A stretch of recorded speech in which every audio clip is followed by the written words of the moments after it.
Okay? Pangalawa, hanapin mo sino yung kausap. Pangatlo, ano yung pinag-uusapan?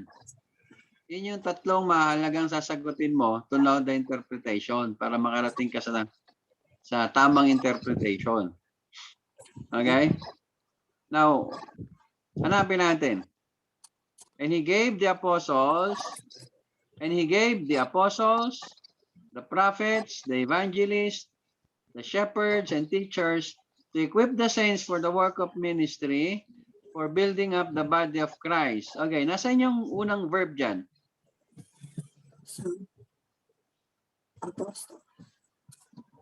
Gave. Gave, tama. And he gave. Okay, so may idea na kayo kung ano yung sinasabi, no? Kung ano yung pinag-uusapan. And he gave what? Apostles, prophets, evangelists, shepherds, and teachers. Okay, next verb na nakita niyo dyan.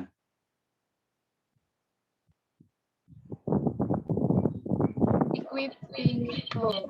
Equip, yan. So nakita niyo na. Gave, equip. So di ba nabuo agad yung idea? To equip the saints for the work of ministry, for building up the body of Christ. So what do you think is the ministry dito sa church na binabanggit dito ni Pablo? Sino ba ang tagapagsulat ng Book of Ephesus? Paul po. Si Paul. Okay. Sa pagkakataon na yan, sino ang kinakausap ni Paul? Saints. Ha? Mga saints po ng Ephesus. Okay. Mga Church of Ephesus. believers or the church of Ephesus. This is his letter to the church in Ephesus. Okay? This time. Ano ang pinag-uusapan nila diyan? Ano yung unang verb? He gave. So the giving of the gifts. And he gave apostles, prophets, evangelists, shepherds, and teachers. Okay, next verb. To equip, no? Parang wala naman akong kausap. Wala naman banding to. Naantok ba kaya? Ha? Ako inaantok ako eh. Buti dumating si Deacon. Pabalikwas ako. Nahiya ako eh. Binisita ako ng Diakono ng simbahan. Tapos nakita ko nakahiga. Yung James kasi ito sa akin. Napabalikwas tuloy ako. Nawala yung antok ko. Okay, so to equip. He gave gifts to equip. Sino daw ang i-equip? Sense for the work. Sino? Sino yung i-equip? Saints. Saints. Yung saints. Para saan?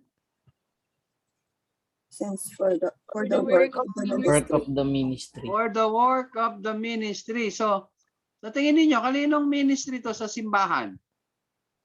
To equip the saints for the work of the ministry. Sino ang sinasabihan dito ni Paul? Yung mga ano po. Teachers. Ayun, andun sa verse 11. Apostles, prophets, evangelists, the shepherds and teachers. Sa original Greek, isang word lang yan. Ano, pastor teachers or shepherds teacher. Pastor teacher. So, ibig sabihin yan sa mga leaders of the church. Okay? Ano daw ang ministry ng mga leaders sa church?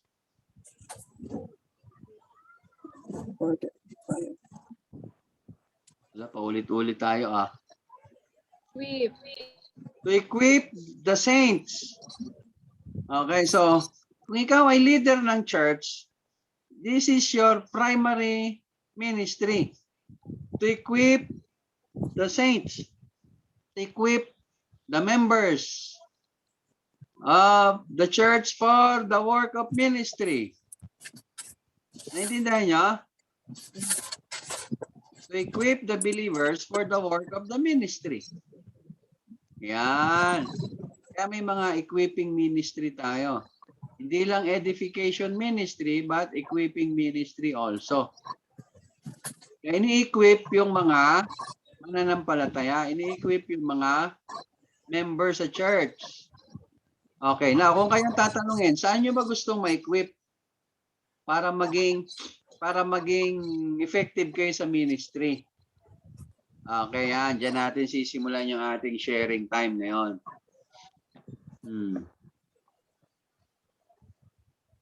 Ate G, saan mo ba gustong ma-equip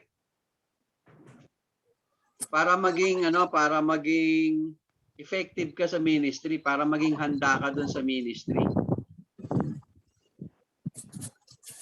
Actually, Pastor, gusto ko yung nag-share ng gospel. Okay. So, sa sharing ng gospel. Yes. Sa tingin mo, paano ka ma-equip para mag-share ng gospel? Kailangan ko talagang mag-study hard po. Kailangan ko talagang aralin yung Bible para Correct. para kumbaga ready po ako dun sa gagawin kong ministry. Yun, very good. No, so nag-gets mo pala, no? Si Mami Nena.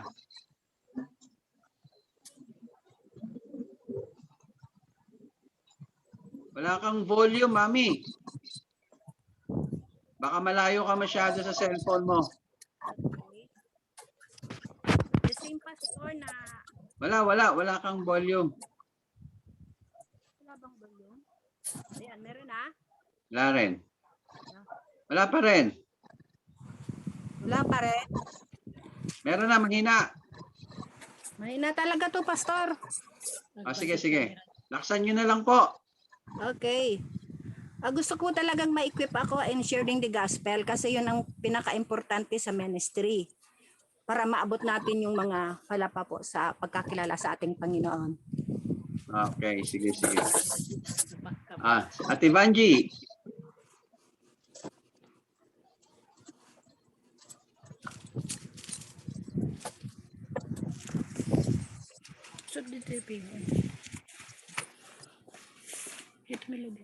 Alin?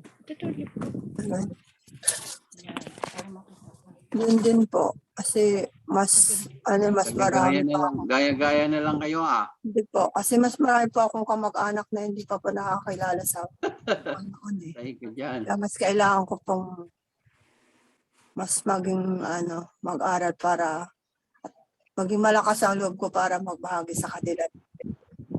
Okay, very good. Sige. Mary Ann.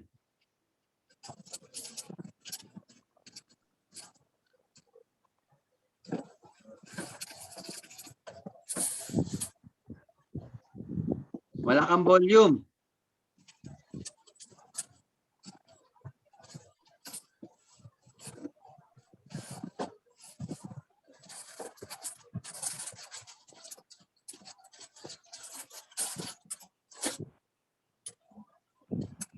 Nakamute.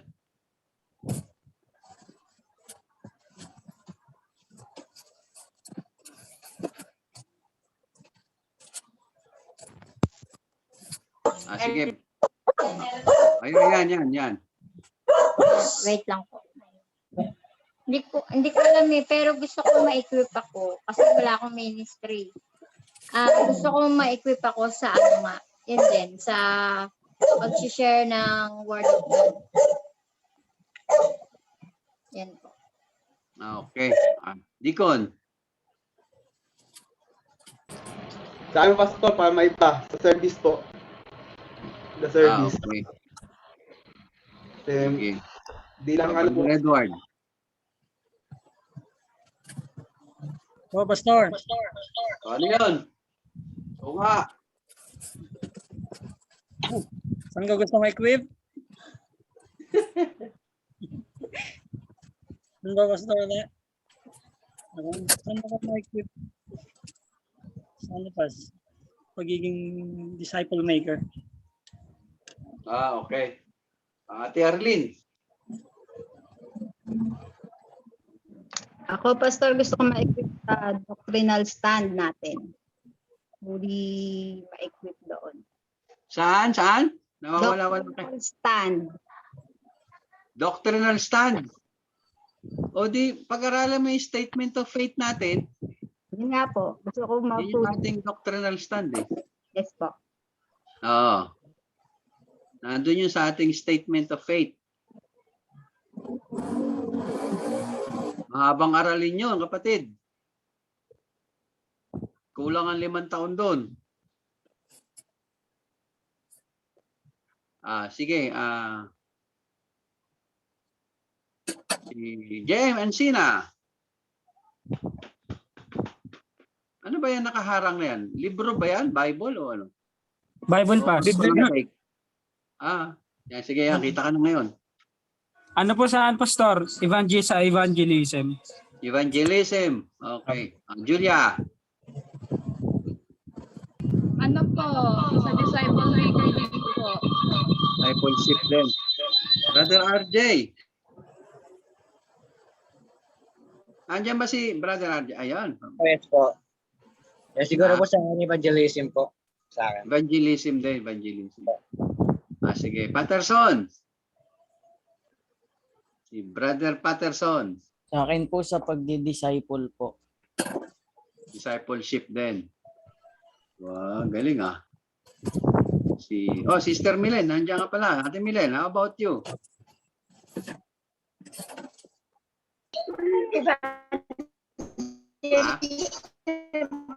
Chappy ka, Chappy. Evangelism. Evangelism din. Okay. Sige. So, tandaan niyo yan ha.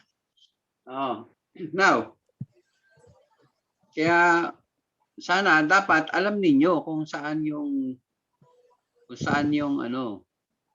Kasi nagsisimula yan sa desire. Sa desire, okay?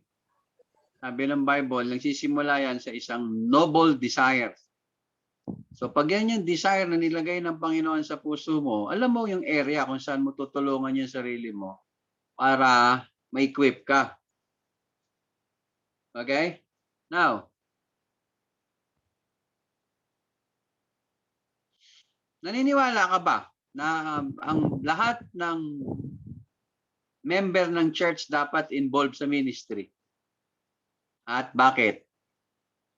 Ate Shirley, barang late ka. Ngayon ka lang dumating. Traffic ba? Hindi po, nag-rename lang po. Okay, sige. Naniniwala ka ba na lahat ng member ng church dapat involved sa ministry? Siguro po lahat ng Christian na yung kasi kapag nasa ministry sila, ibig sabihin alam nila kung saan yung part nila sa body. Kasi kung yung mga member nga, may iba't ibang ministry or iba't ibang part sila or function sa body. Kaya lahat dapat is nakahiwalay, naka-distribute sila sa iba't ibang ministry kasi per function sa body yung dapat meron sila. So naniniwala ka na dapat lahat involved? Opo. Okay, sige. Pakibasa mo yung Ephesians 4:12.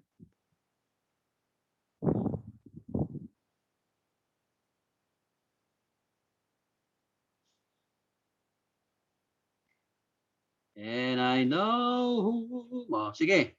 Marunong ka pa magbasa? Wala kang Bible. Yun ang problema. Bible bonding, tapos walang Bible. Patay tayo. Binala mo yan. pa yung Bible key. Hindi na nabalik eh. Sige, go. Ephesians 4:14. 12 pala. 12. To equip his people for works of service so that the body of Christ may be built up. So, sino yung sinasabihan dyan? Sino daw ang i-equip dahil? People, body of Christ. Correct. So, pag sinabing body of Christ, ibig sabihin, Christian. Because walang ibang member ng body of Christ o ng universal church but the believers. So isa lang ang implication yan, that every believer must be involved in the ministry. Kaya hindi ka pwedeng araw ng linggo, gala ka ng gala. Araw ng linggo, tulog ka ng tulog. Asan ang ministry mo? Okay, now. So, I hope everybody agree, no, na kung Christian ka, dapat involved ka sa ministry. Dahil yun ang sabi ng Bible. Okay? Ngayon, bakit importante yung equipping para sa involvement ng believer sa ministry? Julia, bakit importante yung equipping para doon sa mga involved sa ministry?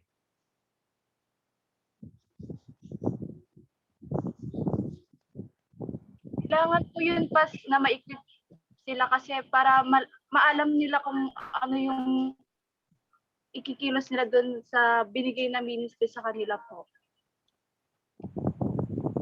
Okay, salamat. Deacon. Para po magampanan nila ng maayos. Pagka hindi equip, hindi magagampanan ng maayos, no? No? Hindi magampanan ng maayos pa. Okay. Ate Milen, ikaw, ano naman idea mo doon? Bakit importante yung equipping doon sa mga involved sa ministry? Para pastor, ready po siya. Lagi po siya handa para sa ministry. Kasi kung hindi ka equipped, may hesitation kang gawin yung ministry. Kung equipped ka, anytime, pwede mo siyang gawin. All the time May pala. hesitation, no? May hesitation ka, no? Opo, kasi meron kang dahilan para di ba po kasi kung hindi ka equipped, sasabihin mo, hindi ako marunong or hindi ako equipped, hindi ako able. Kung equipped ka po, anytime, magagawa mo yung ministry. Ready ka po. Tama. No? Pero yung iba may malalakas ang loob kahit hindi equipped, pumapasok sa ministry. Ano masasabi mo sa ganon? Marami kang nakikita ganon, observe. Hindi naman equipped pero Opo, pastor. sipag sa ministry, di ba? Yung kung Ano ma-advise mo sa mga ganon? Siguro po pag merong nakitang ganong isang tao na hindi siya equipped pero malakas yung loob niya, dapat pong i-equip siya. Dapat po na ituturuan siya, i-mentor siya. Kasi Paano nandun na gagawin? po yung tuturuan po siya, i-equip po siya. Tuturuan. Paano kung ayaw magpaturo?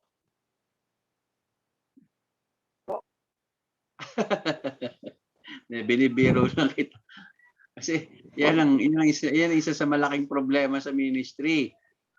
Okay, huwag kayong magpapadala ng mga member sa ministry na hindi handa. Okay? Kasi hindi yun ang biblical principle. Dapat equip muna bago isabak sa ministry. Naintindihan? Walang nakaintindi, walang sumagot. Opo, pastor, naintindihan po. Yan, very good. Now, pwede din ba nating sabihin na kaya maraming member ng church ang hindi involved sa ministry kasi dahil doon sa failure ng leaders to equip them?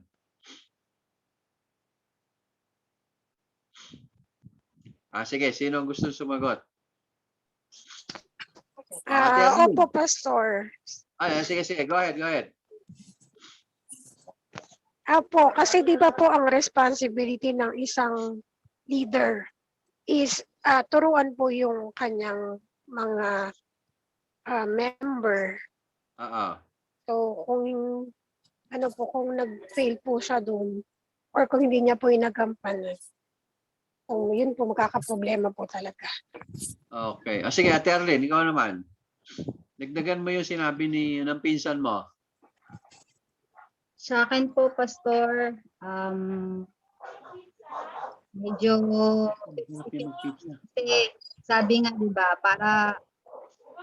para ma-equip ang isang Kristiyano dapat nagsisimula sa kanya yung desire na matuto. So, katulad sa atin, available naman lagi yung ating mga Bible study kasi hindi uma-attend. So, Ate kasalanan. Arlene, medyo mahina boses mo. Yan po, Pas. Yeah, okay. Sa akin po, hindi siya fully kasalanan ng pastor kung hindi man ma-equip ang isang Christian. Kasi sabi nga, ang pagkakaroon ng, para maging equip ka, kailangan meron kang desire. So katulad sa atin, available lahat ng means ng Bible study, discipleship class, kaso yung member yung ayaw umattend. So palagay ko hindi na po yun yung kasalanan ng pastor. Yun po. Okay, so 1-1 ang score, 1-1. O sige, magtanong ba tayo? Ikaw, JR, anong pananaw mo doon? Sa tingin mo, kasalanan ba ng leader ng church kung ang isang member ng church ay hindi na-involve sa ministry? Failure ba yun ng leaders dahil hindi sila in-equip? Kung hindi po sila in-equip ng leader, kasalanan po ng leader yun. At kung hindi ko po sila ng leader, tapos sila yung sarili nila, wala, tamad sila. Talagang sila yung nagde-deny sa pag-equip sa kanila. Wala na pong kasalanan ng leader dun. Kasi ginawa niya po yung... Okay, 2-1. Ate G, doon sa church na pinanggalingan mo, nakapag-observe ka ba doon? Yes po, Pastor. Now, lahat ba ng member doon involved sa ministry? Hindi po. Now, kasalanan ba yun ng leader? Tingin mo, doon sa case ng church mo dati, kasalanan ba ng leader? Bakit hindi sila na-involve sa ministry? Sa tingin ko po hindi. Bakit? Kasi kumbaga, yung pastor naman po namin doon is hindi naman po siya nagpabaya. So ginawa naman niya po yung part niya para ituro pastor sa amin kung ano yung dapat na ginagawa ng mga Christian. Siguro, ang may kasalanan talaga doon is yung katawan. Kasi nasa sayo yung pastor eh. Kung gusto mo talagang ma-involve sa ministry, kumbaga, sa'yo talaga magmumula yun eh. Okay. Sama. So, 2-2. Wow, ang ganda yung mga kakahaka ninyo. Brother Jem, natingin mo. No. Pagka maraming church member na hindi involved sa ministry, kasalanan ba yun ng church leader kasi kulang yung equipping? Wala rin. Sa akin po, Pastor, hindi po yun kasalanan ng leader. Kasi magsisimula po yung desire sa ministry, mismo sa sarili mo, hindi naman po yun magmumula sa ibang tao. Kasi po, for example, in-equip ka po ng leader, pero wala ka namang ginawa para ma-involve ka doon sa ministry. So, para saan, Pastor, yung nasa ano po yun, Pastor, sa member?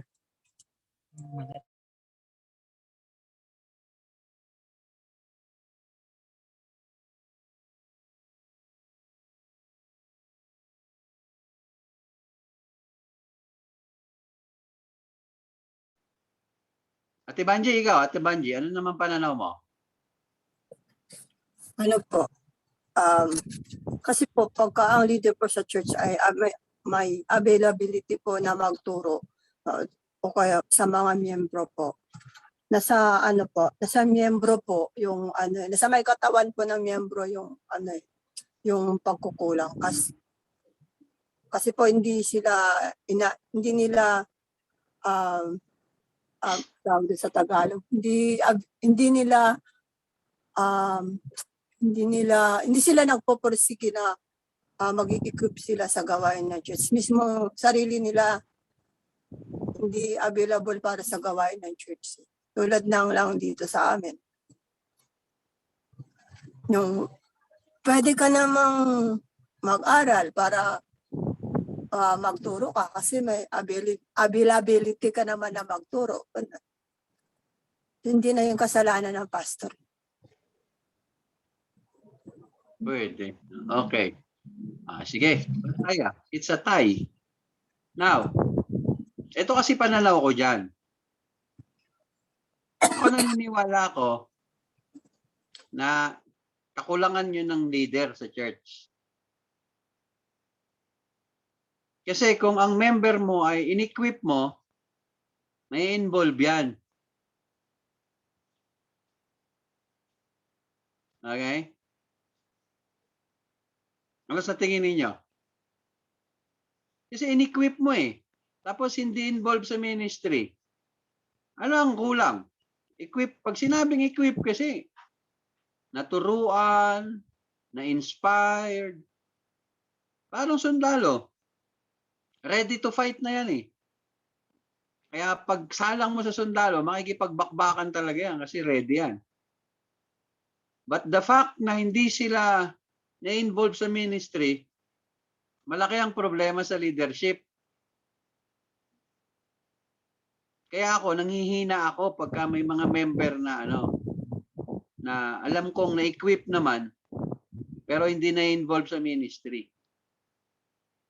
Ang nakikita ko palagi yung sarili ko, parang kulang pa ba yung ginawa ko? Kulang pa ba yung effort ko? Bakit ganun sila? Ibig sabihin, pagka ganun, hindi pa talaga equip yun. Ayaw pa ma-involve eh. May kulang pa. May kulang pa. Alam niyo ba, kaya maraming nagre-resign ng mga pastor sa simbahan is because of this issue. Hindi sila na-inspire sa ministry dahil yung involvement ng mga member is poor, very poor. Yun kasi ang pananaw namin eh. Or karamihan sa amin, hindi ko naman nila lahat. Kaya minsan yung pastor, maalis na lang sa simbahan kasi feeling nila, hindi ako effective dito. Baka hindi ako para dito. Ginawa ko na yung lahat pero wala nangyari. Kasi ano ba ibig sabihin ng equip? Define muna natin. Ano ba ibig sabihin ng equip? Ready? Sige, ano yan? Sino yung sumasagap? Go. Ano yan? Equip. Ano sabi ng dictionary natin sa word na equip?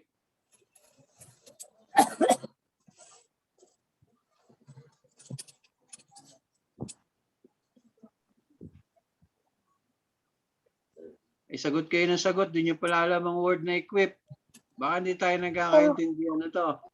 To make ready daw po, Pastor. Ha? To make ready. To make ready. Yan. Prepare.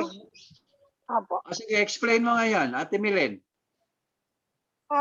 Ibig sabihin po ng equip, yun nga po, to make ready, prepared siya. So, kung ano po man yung task na binigay sa kanya, nakahanda siya doon. At saka well-versed siya doon, well-trained siya doon. So, yun yung responsibilidad ng church leaders to equip the members. So, kapag hindi yan nag-fit sa ministry or hindi yan na-involve sa ministry, ibig sabihin, hindi yan equip. Kaya malaking part ay nasa pagkukulang ng leader. Kaya lang, maraming tandaan nyo ito Ako kasi, honest ako pagdating sa ministry sa church. Yung iba na church leaders, hindi aamin sa part na to kasi kahihiyan nila yon. Ako iba ang pananaw ko eh. Mapahiya na ako ngayon para magawa ko ng tama yung ministry ko sa susunod. Kasi yun yung sinasabi ng Bible eh. That is your responsibility. Equip the saints para handa sila sa ministry. Okay? And he himself gave some to be apostles, prophets, some evangelists, and some pastors, teachers, for the equipping of the saints, for the work of the ministry, for the edifying of the body of Christ, till we all come to the unity of the faith and of the knowledge of the Son of God, to a perfect man, to the measure of the stature of the fullness of Christ. May goal kasi yun eh. May goal yung equipping eh. Ano yung goal ng equipping? First, to make them ready, so that we will edify the body, so that we will come, it will result to a unity of the faith and the knowledge of the Son of God, so that everybody will become mature in faith, perfect man, to the measure of the stature of the fullness of Christ, to become like Christ. Kaya malaki ang kasalanan ng leader kapag hindi na-involve ang member sa ministry.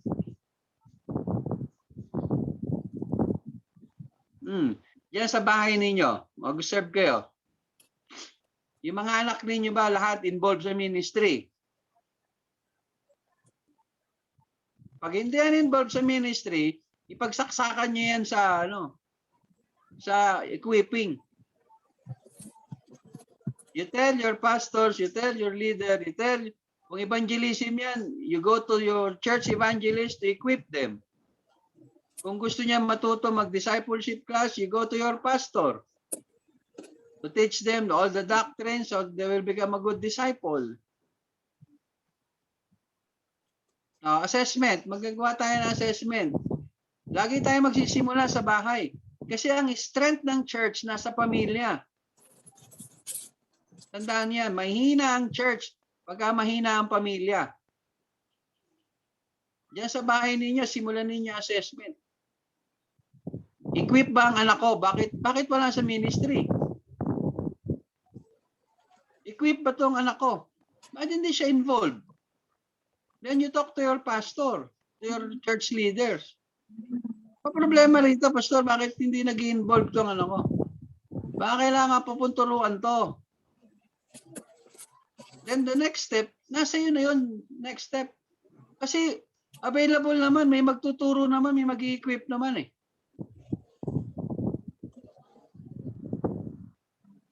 So yun ang teamwork dyan. Yun ang teamwork. This is a teamwork of the leaders. Kasi kayo, pagdating sa bahay, kayo yung leaders. Parents, mother, father. O stepmother ka man, o stepfather ka. O uncle ka, o auntie. Basta ikaw ang head ng family. You are the leader dyan. O sa church, may mga church leaders na inappoint ang Panginoon. There are pastors, elders. Malaking part yan doon sa leadership. Kaya ako naniniwala ako doon.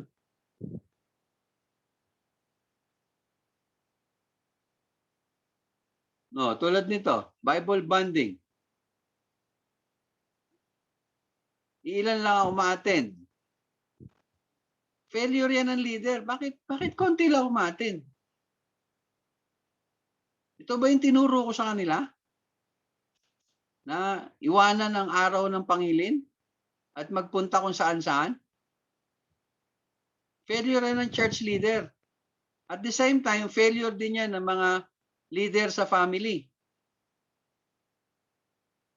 Bakit yung anak ko, linggo ko saan-saan pumupunta? Bakit araw ng linggo hindi sumasamba yung anak ko? Ano ginagawa niya?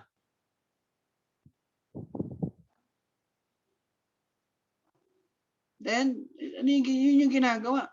Yan, nag-uusap ngayon yung mga family leaders tsaka yung church leaders.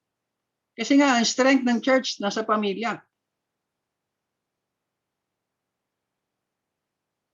Kaya alam ko, gaya ng sinabi ni Apostol Pablo talagang, kasi sa kanila binigay eh. So ang responsibility nasa kanila.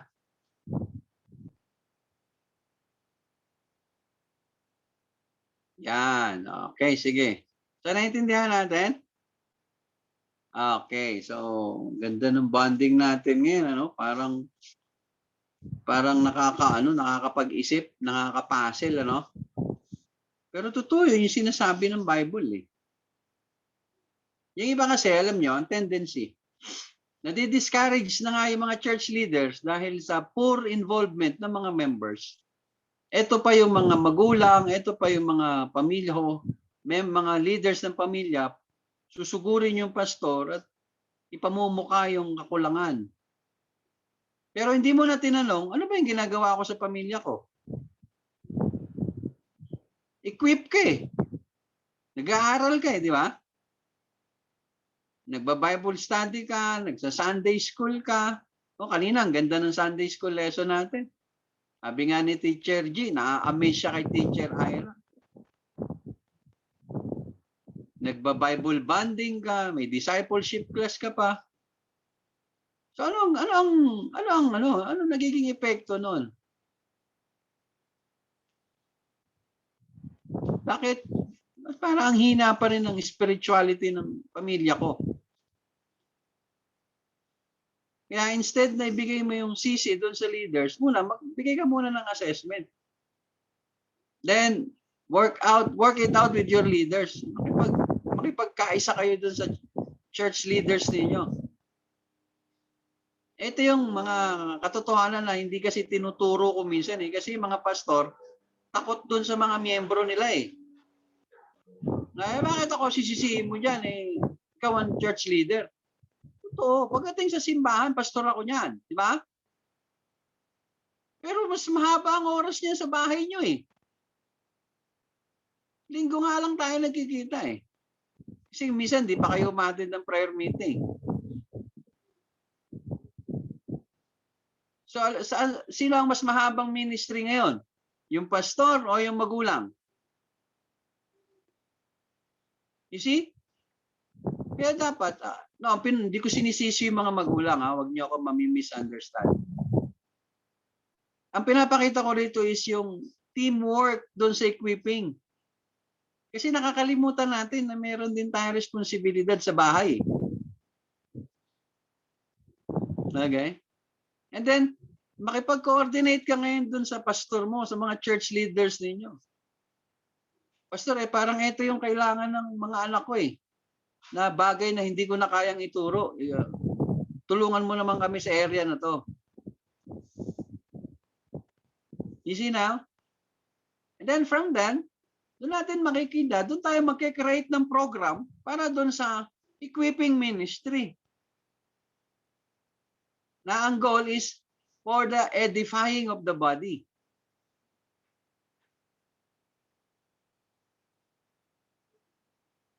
Makuha niyo na yung prinsipyo ngayon sa ministry. Kasi talagang meron ministry. Diba? Pinag-aralan nga natin last time yun. So, nandito pa lang tayo sa church leaders.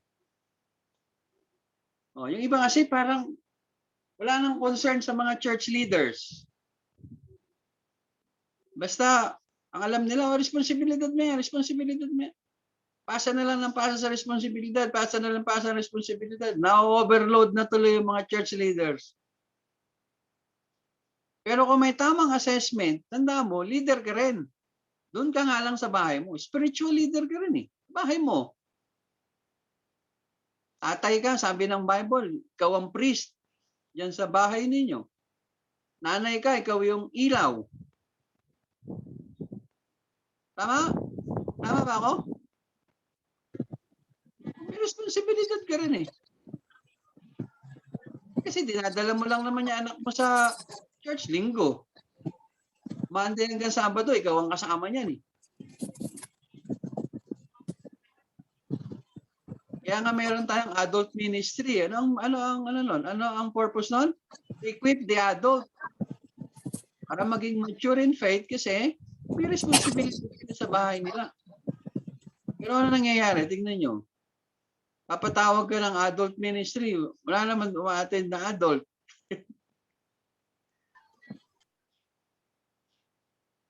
Kaya yun, dun pa lang failure na ng leader yun. Ba't di sila uma-attend?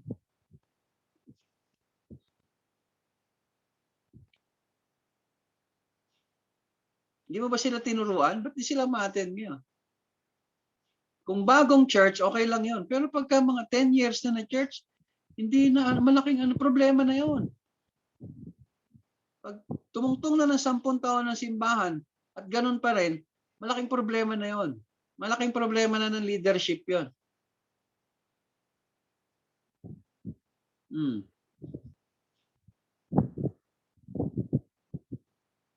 Doon sa tinutulungan naming church sa Bukidnon ni Sharon, yan ang problema nila. Hanggang ngayon, yung doctrine of faith nila, hindi nila alam. Sinisisi nila lagi yung pastor nila. Talagang nagagawin ninyo? Patatalsikin niyo ba yung pastor? Kasi hindi niyo pa alam yung mga doctrine sa Bible? Baka wala rin kayong ginagawa. O di lumabas yung totoo, wala rin silang ginagawa. Hindi nila kinakausap yung pastor nila. Yung mga nanay nila, wala rin namang ginagawa sa bahay nila.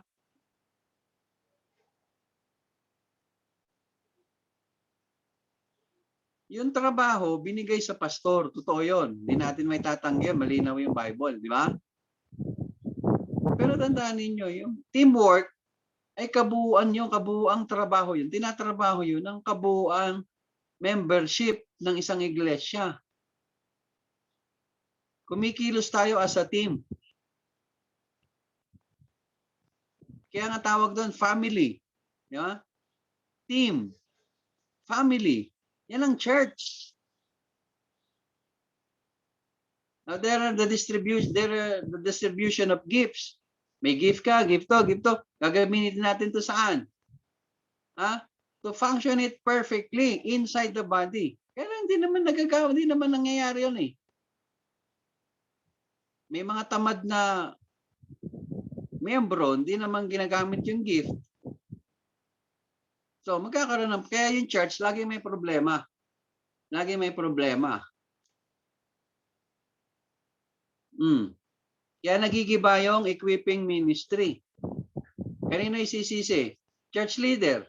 Yung church leader, buong linggo naman nagtatrabaho. Pero failure pa rin. Failure pa rin ang leader yun. Kaya kayo naman, wag niyong hintayin na dumating sa point na mararamdaman na ng church leaders yung failure sila sa equipping because of your lack of cooperation. Kasi hindi naman kayo sisisihin yan eh. Hindi kayo sisisihin ng mga pastor. Niwala kayo sa akin. Napaka-rare lang ng mga pastor na naninisi ng mga miyembro na hindi lumalago. Yun yung mga pastor na hindi equipped.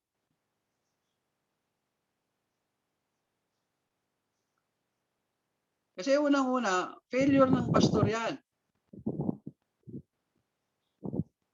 Pero kayo, may responsibility din kayo sa mga church leader ninyo. Anong ginagawa ninyo? Hihintayin nyo nilang bumagsak na ng tuluyan yung church leader dahil nararamdaman niya yung failure niya doon sa ministry? Dahil lang hindi nagko-cooperate yung mga members? But ang suma total niya, ang failure ng leaders talaga yan.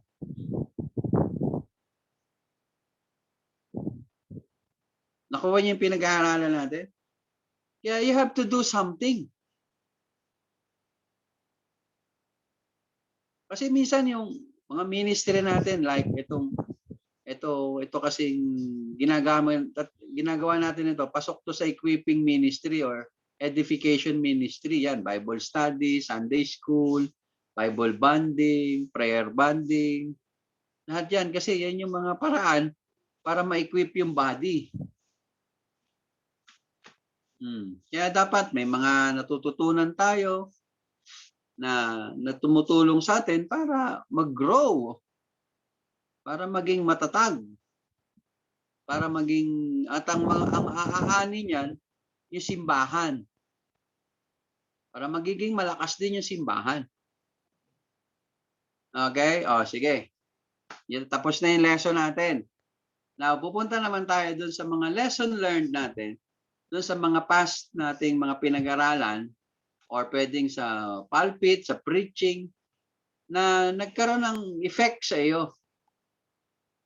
Okay, sige. Ano na tayo ha? Roleta tayo ha? Para walang pabor-pabor ha? Kung sino lumabas sa roleta, siya ang unang mag-share. Kasali ba lahat dyan na nandito, kapatid? Ha? Yes po. Sigurado yan ha? Baka meron dyan na nandito pero wala sa roleta. Yes, ano premyo niyan? Try po. Ayan. Sige, trial yan, trial. Okay, sige, sige. Bakit ang daming Pastor OG dyan? Merong Dalawang names po. lahat ng kulay? Pag natawag na, tanggalin mo na ha? Opo. Para Sige. po hindi mabilis kasi ikot. Maganda yung mabilis yung ikot. Maganda mabilis. Sige, very good. Ready? Let's begin. Spin a wheel.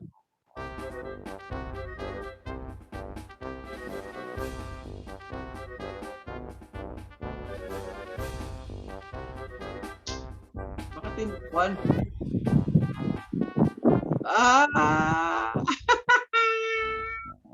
Ayan. Bueno, mano. We have a winner. Ano pong napanalunan ko? Si Dico na magbibigay ng ano. Ayun, sa akin po, yung sa disciple, how to make disciple. Ayun, malaking impact sa akin nung nalaman ko na, yung number 1 pa lang, napakahirap na. Pero, yun nga, yung hinihingi ng Panginoon, yung you shall love the Lord your God with all your heart and with all your soul. Yun, isa sa mga tumatak ito sa akin. Kasi una nga, naisip ko agad, bakit parang ang hirap niya? Ang hirap niya i-explain, ang hirap din niya. Matagal to bago nag-sink in sa akin. Kasi paano with all your heart, with all your soul, paano yun? Parang, yun nga, parang, yung natutunan ko dito, yun nga, yung, maging dedicated tayo sa mga sa Panginoon para tumagal tayo. Kasi kung ang basihan lang natin yung standard natin ng pagmamahal, madali tayong susuko. Lalo na pag yung dinidisciple mo, medyo hindi kamahal-mahal, parang ganon. Madali kang susuko susukuan mo siya agad kasi nga yung basihan mo na or yung standard mo ng pagmamahal at saka kung bakit mo yun ginagawa kung yung standard mo lang hindi siya magtatagal at lalong hindi siya magsasaksi. Kumaga ang hirap lang kasing tawag doon. Yan kasi yung standard na nire-require ng Panginoon. So, kung gusto mong, wait lang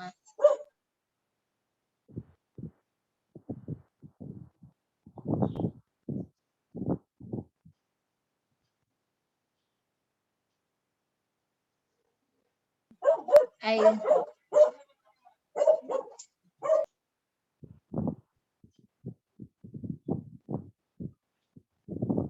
Okay, yun na yun? Yes po. Okay. Sige. Next. Edward So, ikaw pa lang nanalo. Ay, hindi pa pala.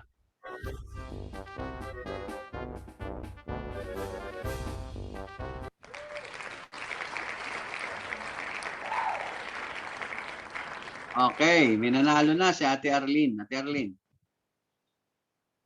Parang may daya yung ruleta. Parang pangalan lang natin, Tiawa.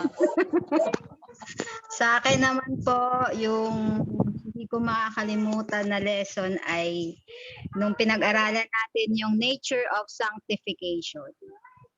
Kasi mas masakit pa tong lesson na to sa ginawa ni Voltaire eh. Kaya hindi ko makakalimutan.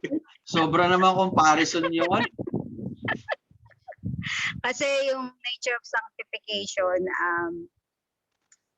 nagpagising sa akin especially na although process yung sanctification, dapat desire yun ng bawat Kristiyano na magkaroon ng holiness. Kasi yun din yung isang work ng Holy Spirit sa atin. Nag-create siya ng awareness na kasalanan. At the same time, nag-create din siya ng awareness kung gaano kabuti yung Panginoon na kahit na gumagawa tayo ng kasalanan, papatawarin niya tayo through Jesus Christ. And ito rin yung naging awakening sa akin na sa lahat ng gagawin mo, kailangan iniisip mo kung iyon ba nakakabigay ng glory sa Panginoon. And nagiging desire na hindi lang para sa sarili mo, kundi dapat tinuturo mo rin dun, lalo na sa mga anak mo. Kaya ito po yung pinaka gusto kong lesson simula pa ng ating Bible study. Yun po. Sige, salamat Ate Erlyn. Okay, let's roll the ruleta. Bagay lang taga-ruleta natin, no?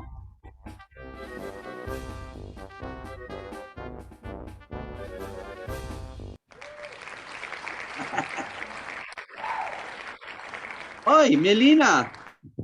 Yan ba talaga tunay mong pangalan, Melina? Opo, Pastor. Bakit parang ikaw ba, mga 1960s ka ba pinanganak? Parang mga 1960s yung pangalan.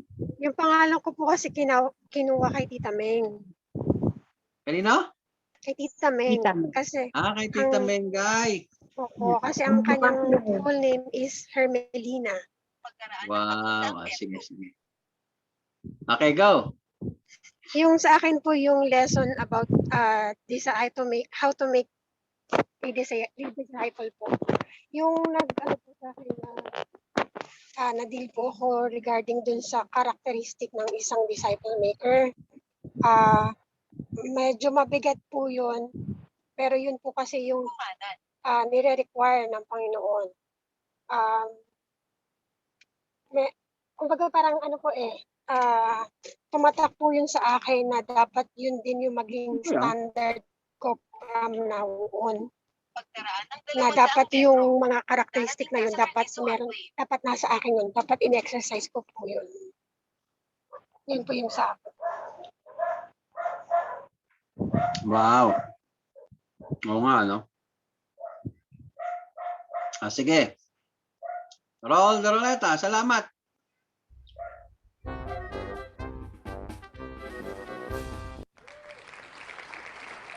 Ayan, may nanalo na.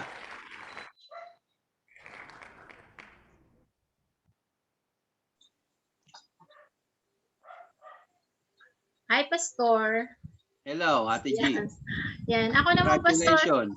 Opo. Ako naman, Pastor, yung medyo naging tumatak sa akin na lesson is yung dun sa doctrine of election. Yung parang nakita ko doon kung gaano ka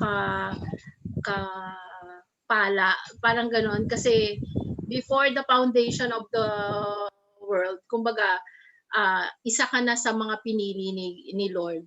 Tapos parang ang nakikita ko lang doon na medyo challenge is ang laki nung binigay sa iyo ni Lord na prize. Tapos ikaw parang wala kang ginagawa para doon. So parang isang nagpa-open sa akin yun yung part na yun na kahit pala, kumbaga, hindi mo makikita yung sinasabi nga nila na napaka-unfair ni God. Kasi, kumbaga siya, meron na siyang plano talaga. Before pa lang, may plano na siya kung sino yung mga tao na pipiliin niya. So, parang, isang pagpapasalamat ko doon na, yun nga, sabi nga doon kanina sa tanong ko rin sa inyo, Pastor, na paano yung mga hindi nakapakinig? Paano sila maliligtas? Parang ganon. Since kasama ka nga doon sa Book of Life, kumbaga, gagawa talaga ng paraan si Lord para mapakinggan mo yung mabuting balita na yon. Yun, Pastor. Okay, salamat, Ate G. Okay, sige. Isa pa. Roleta.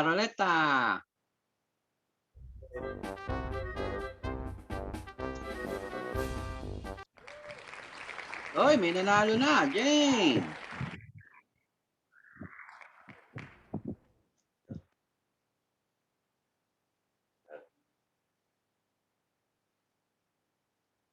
Andiyan ba si Jane? Yung takeaway sa Sunday service po. Ayun na sa umpisa pa lang is lahat ay nakaplano na.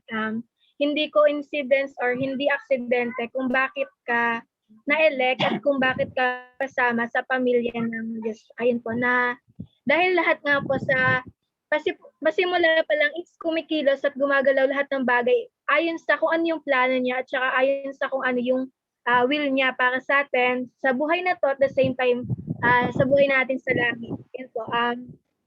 Yung blood ni Christ at saka yung kamatayan lang po ni Christ yung natatanging way, wala nang iba para napalayo ka sa kapahamakan at the same time para maligtas ka.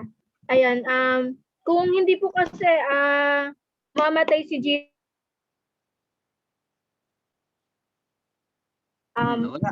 papahamak, walang natatanging way para maligtas tayo sa kapahamakan na yun. And dapat kung maging respond natin dun is mas lalo nating mahalin yung Diyos and i-obey natin kung ano yung plan at will niya para sa atin.